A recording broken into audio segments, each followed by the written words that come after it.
বকেয়া ডিএ পেতে এবার নবান্নর সামনে অবস্থান বিক্ষোভের ডাক দিল সংগ্রামী যৌথ মঞ্চ। পুলিশি অনুমতি না মেলায় হাইকোর্টে যাওয়ার কথা ভাবছেন আন্দোলনকারীরা। জানুয়ারিতে মহামিছিলের ডাক দিয়েছে সংগ্রামী যৌথ মঞ্চ। দেখুন,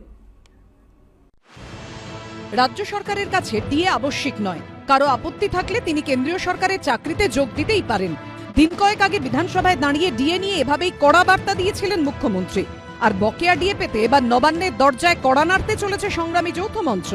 রাজ্যের প্রধান প্রশাসনিক কার্যালয়ের সামনে অবস্থান কর্মসূচির ডাক দিলেন ডিএর আন্দোলনকারীরা।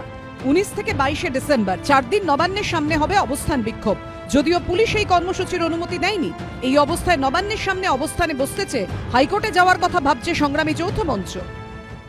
আমরা আগামী 19, 20, 21 এবং 22 ডিসেম্বর 2023 এই 4টে দিন নবান্নের সামনে